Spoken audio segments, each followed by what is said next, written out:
जैसा कि आप लोग जानते हैं कि मिथुन राशि एक बहुत इंटेलिजेंट राशि है, यह एक कम्युनिकेशन की राशि है, ये बहुत मेहनती राशि है।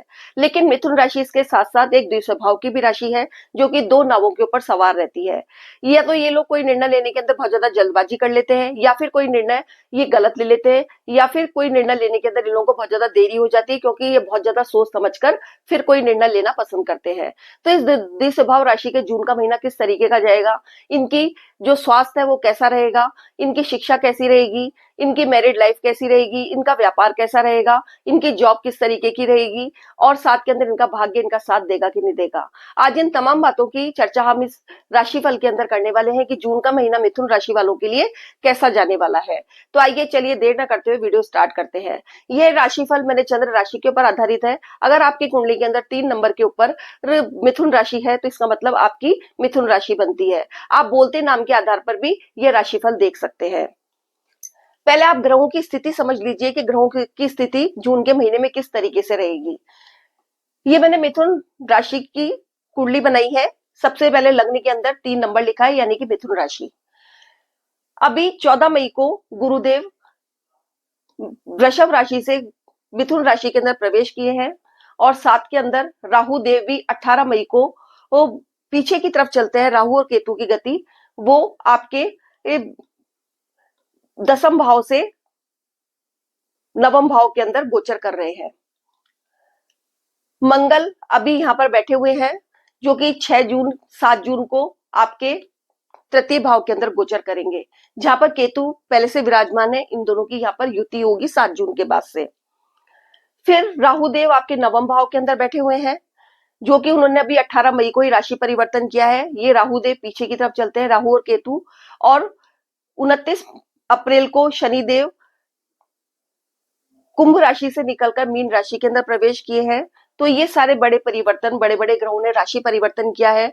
तो क्या प्रभाव पड़ने वाला है? शनि का प्रभाव तो मई के अंदर पता चल ही गया था, लेकिन गुरुदेव और राहु का प्रभाव जून के महीने के अंदर किस तरीके से पता चलेगा, ये आज हम इस राशिफल के अंदर जानेंगे। लग्न के अंदर गुरुदेव बैठे हुए हैं। सबसे पहले हम स्वास्थ्य की बात करते हैं, क्योंकि स्वास्थ्य यदि अच्छा होता है तो व्यक्ति का मन खुश रहता है और उसका हर काम के अंदर मन लगता है। लग्न के अंदर गुरुदेव बैठे हुए हैं। अगर लग्न में गुरुदेव आ जाते हैं तो कुंडली के समस्त दोष वैसे ही समाप्त हो जाते हैं। जो आपके लग्नेश हैं वो आपके वैभाव के अंदर बैठे हुए हैं, जो कि 6 जून तक रहेंगे। तब तक आपके स्वास्थ्य के अंदर थोड़ी परेशानी रहेगी। आपको स्किन से संबंधित प्रॉब्लम हो सकती है, आपको बीपी वगैरह हो सकता है, आपको नब्ज से संबंधित कोई प्रॉब्लम हो सकती है, और साथ के अंदर आपको माइग्रेन की प्रॉब्लम भी परेशान कर सकती है। लेकिन 6 जून के बाद आपका स्वास्थ्य अच्छा रहेगा। उसके बाद बात करते हैं हम शिक्षा की। ये पंचम भाव से शिक्षा देखी जाती है, जिसके अंदर आपके शिक्षा के जो भाव के जो स्वामी हैं, जो कि शुक्र बनते हैं। यहाँ पर तुला राशि बनी हुई है, उसके स्वामी बनते हैं शुक्र, जो कि आपके 11th हाउस के अंदर बैठे हुए हैं और अपने ही भाव को देख रहे हैं। तो और साथ के अंदर गुरुदेव की 5वीं दृष्टि आपके पंचम भाव के ऊपर जा रही है, जिसकी वजह से आपका शिक्षा के अंदर बहुत अच्छा रिस्पॉन्स रहेगा, आपका शिक्षा के अंदर मन लगेगा, और आप अपनी शिक्षा को लेकर बहुत ज्यादा आपके ज्ञान की प्राप्ति होगी। आप बहुत अच्छे से शिक्षा प्राप्त कर सकेंगे, आपको शिक्षा के अंदर कोई रुकावट नहीं आएगी। लेकिन राहु की 5 की दृष्टि यहाँ पर जाने की वजह से आपके 9वीं दृष्टि राहु की यहाँ पर आएगी, जिसकी वजह से आपका कभी कभी स्टडी से मन में भटकाव हो सकता है। आप पढ़ाई को लेके कई बार आपकी इच्छा भी नहीं होगी कि मैं पढ़ूं, लेकिन गुरुदेव आपकी शिक्षा के अंदर आपको बहुत सहयोग करेंगे और आपकी शिक्षा बहुत अच्छी होने वाली है। आपका मन पढ़ाई के अंदर लगेगा। आपके जो शिक्षा से संबंधित जो आप एग्जाम वगैरह देते हो, सबके अंदर आपको सफलता मिलेगी। पंचम भाव शिक्षा का होने के साथ साथ आपकी संतान का भी है। संतान भाव के स्वामी लाभ भाव के अंदर बैठे, और गुरु की 5वीं दृष्टि आपके इस भाव पर पड़ रही है, लेकिन राहु की भी 9वीं दृष्टि इसके ऊपर आ रही है, जिसकी वजह से आपको संतान प्राप्ति के योग बनेंगे। लेकिन आपको संतान प्राप्ति के बाद आपको थोड़ी सावधानी रखने की जरूरत है, और आप जिन लोगों की मैरिज नहीं हो रही है उनकी मैरिज के योग भी बनेंगे। फिर उसके बाद आती है आपके लव अफेयर्स की बात, क्योंकि पंचम भाव हमारे लव लाइफ का भी है। इसके स्वामी बनते हैं शुक्रदेव, जो कि आपके लव भाव के अंदर बैठे हुए हैं। गुरु की दृष्टि पड़ रही है। साथ के अंदर बुध भी इस 6 जून के बाद आपके लग्न के अंदर आ जाएंगे, जिसकी वजह से आपके जो लव रिलेशन है वो बहुत अच्छी रहेगी। आप दोनों के बीच यदि कभी आर्ग्यूमेंट की स्थिति भी आ जाएगी, लेकिन गुरुदेव उस स्थिति को संभाल लेंगे और आपकी लव लाइफ बहुत स्मूथली चलने लगेगी। अब ये हम सप्तम भाव की बात करते हैं, जो कि हमारी मैरिड लाइफ का है, हमारे जो बिजनेस है उसका भाव है, पार्टनरशिप का भाव है ये। तो मैरिड लाइफ के अंदर भी पार्टनर होता है और बिजनेस के अंदर भी पार्टनर होता है। तो आप इसके स्वामी बनते हैं गुरुदेव, जो कि आपके लग्न के अंदर बैठे हुए हैं, और साथ के अंदर आपके नवम भाव के स्वामी भी गुरु हैं, और गुरुदेव अपनी सातवीं दृष्टि से आपके सप्तम भाव को देख रहे हैं। साथ के अंदर केतु की पांचवी दृष्टि भी आपके यहाँ पर आ रही है, और शनि देव की 10वीं दृष्टि भी आ रही है। तो आपकी जो मैरिड लाइफ है बहुत अच्छी रहेगी, लेकिन थोड़ी बहुत उसके अंदर तनाव की स्थिति बनी रहेगी, क्योंकि केतु की दृष्टि पड़ रही है, साथ के अंदर शनि की दृष्टि भी पड़ रही है, जिसकी वजह से थोड़ी बहुत तनाव की स्थिति रहेगी। और लेकिन ऐसी कोई चिंता की बात नहीं है। और उसके बाद आपके व्यापार की स्थिति देखें तो आपके व्यापार के अंदर आप जो पार्टनर है, आप दोनों के बीच सामंजस्य की स्थिति बनी रहेगी, लेकिन आपको थोड़ा सतर्क रहना है अपने पार्टनर के प्रति, और उसके बाद ही व्यापार करना है। आप दोनों मिलकर बहुत अच्छे व्यापार के प्लान करेंगे, लेकिन आपको पूरी नजर रखनी है अपने व्यापार के ऊपर और साथ के अंदर अपने पार्टनर के ऊपर। और 6 जून तक कोई भी आपके व्यापार से संबंधित कोई भी कागजी कार्रवाई है उसको आप थोड़ा डिले करें, लेकिन जब बुध आपके लग्न के अंदर आ जाएंगे तब आपके व्यापार की स्थिति और भी अच्छी हो जाएगी। उसके बाद आप कोई कागजी कार्रवाई या कोई लेन देन का काम करते हैं उसके बाद ही करें। अब बात करते हैं नवम भाव की, जो कि हमारा भाग्य है, हमारा धर्म देखा जाता है, हमारे पिता देखे जाते हैं, और हमारी लंबी दूरी की यात्राएं देखी जाती है। यहाँ पर राहु ने अभी राशि परिवर्तन किया है। राहु बहुत रहस्यमय ग्रह है, साथ के अंदर असंतोषजनक स्थिति भी पैदा करते हैं, आपको शॉर्टकट अपनाने का रास्ता भी बताते हैं, और बहुत काम जल्दबाजी के अंदर करने वाले होते हैं। इस वजह से आपके भाग्य भाव के जो स्वामी है वो बनते हैं शनिदेव, जो कि आपके कर्म भाव के अंदर बैठे हुए हैं। तो राहु देव आपको बहुत, आपकी जो भाग्य है उसके अंदर थोड़ी बहुत अवरोध पैदा करेंगे, क्योंकि राहु देव रुकावट के कारक है, भ्रम के कारक है।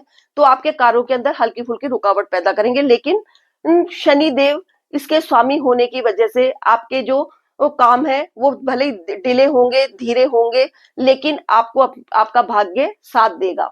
लेकिन उसके लिए आपको शॉर्टकट के अपनाने की बजाय आपको अपना काम अपने भाग्य को चमकाने के लिए पूरी मेहनत के साथ करना होगा, तभी इसके जो स्वामी शनि देव है आपको उसका फल देंगे। अब बात करते हैं दसम भाव की। दसम भाव के जो स्वामी बनते हैं गुरुदेव, जो कि आपके लग्न के अंदर बैठे हुए हैं, और साथ में शनिदेव आपके कर्म भाव के अंदर बैठे हुए हैं। तो राहु देव आपको शॉर्टकट का अपनाने के लिए आपकी जॉब के अंदर या आपके कार्य क्षेत्र के अंदर या आपके करियर के अंदर आपको उग्र करेंगे, लेकिन शनिदेव मेहनत के कारक है, न्याय के देवता है, कर्म कारक है। अगर आप अपनी मेहनत, पूरी मेहनत से काम करेंगे, अपने तरीके से कर्म करेंगे, अच्छे कर्म करेंगे, और साथ के अंदर पूरी ईमानदारी से अपना काम करेंगे, तो राहु देव आपको अच्छा फल देना चालू कर देंगे, क्योंकि शनि की छाया ग्रह राहु देव है। इसलिए आपको कोई गलत काम नहीं करना है, पूरी मेहनत के साथ ईमानदारी से अपने कार्य क्षेत्र के अंदर काम करना है, चाहे जितनी चुनौतियां आ जाए, आपको इस बात का ध्यान रखना है।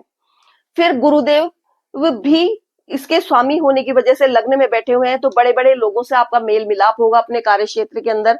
आपके अधिकारी वर्ग आपका लोहा मानेंगे, आपकी सारी बातें मानेंगे, आपके अधिकारी वर्ग के साथ आपका सामंजस्य अच्छा रहेगा। आपके ज्ञान की जो आपने अनुभव प्राप्त किया है, आपके काम के अंदर एक परिपक्वता आएगी। आप चुनौतियों का सामना करने के लिए हमेशा तैयार रहेंगे, क्योंकि गुरुदेव इस भाव के स्वामी है और गुरुदेव की ब्लेसिंग्स यहाँ पर बनी हुई है। अब बात करते हैं एकादश भाव की। इसमें शुक्र देव बैठे हुए हैं, इसके स्वामी बनते हैं मंगल देव, जो कि अभी 7 जून तक यहाँ पर नीच के रहेंगे। उसके बाद वो राशि परिवर्तन करके आपके सिंह तृतीय भाव के अंदर आ जाएंगे। तो आपकी थोड़े भाई बहनों से खटपट हो सकती है, आपको बिना मतलब की यात्राएं करनी पड़ सकती है, क्योंकि केतु देव साथ में बैठे हुए हैं। आपकी एनर्जी का जो लेवल है वो बहुत ज्यादा बढ़ जाएगा, जिसकी वजह से आपको बीपी की प्रॉब्लम भी हो सकती है। तो आपको इस बात का ध्यान रखना है। और साथ के अंदर शुक्र देव आपके सप्तम और द्वादश भाव के स्वामी हैं, जो कि यहाँ पर बैठे हुए हैं, अभी अच्छा प्रभाव दे रहे हैं। अब 15 जून को सूर्य देव आपके लग्न के अंदर आ जाएंगे। गुरु और सूर्य यहाँ बैठ के आपकी पर्सनैलिटी को निखार देंगे। तो इस तरीके से जो ग्रहों का गोचर है वो इस तरीके से होने वाला है। आपको उपाय के तौर के ऊपर हनुमान चालीसा नियमित रूप से करनी है, शनि मंदिर जाके सरसों का तेल और काले तिल चढ़ाने हैं। 7 के अंदर आपको सूर्य देव को जल देना है और कन्याओं को भोजन खिलाना है। 7 के अंदर गणेश जी की पूजा करनी है। ये सब उपाय यदि आप लोग करते हैं तो आप लोगों के जून का महीना बहुत अच्छा जाएगा। आपके जो परेशानियां हैं ये उपाय करने से काफी हद तक कम होगी। अब एक लास्ट बात ये है कि कई लोगों के कमेंट्स आते हैं कि हमारे साथ तो ऐसा नहीं हो रहा है जो कि आपने राशिफल के अंदर बताया है। तो ये तो ऑल ओवर राशिफल है।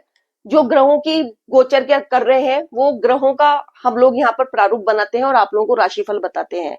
लेकिन आपकी कुंडली के अंदर ग्रहों की क्या प्लेसमेंट है उसके हिसाब से आपका राशिफल तैयार होता है। ये खाली एक ढांचा बन के तैयार होता है कि ये ग्रह इस तरीके का प्रभाव देंगे। तो आप लोग परेशान नहीं हो। आपकी कुंडली के ग्रहों के आधार के ऊपर भी प्रेडिक्शन होता है, तो उसके आधार पर ही आप ये प्रेडिक्शन मिक्स करके देखें तो आपके लिए अच्छा रहेगा। अगर आपको मेरा वीडियो पसंद आया है तो मेरी वीडियो को लाइक कीजिए, शेयर कीजिए और बेल आइकॉन का बटन दबाना मत भूलिएगा ताकि मेरे वीडियो के सभी नोटिफिकेशन आप लोगों को समय समय पर मिलते रहें। धन्यवाद। जय श्री कृष्णा।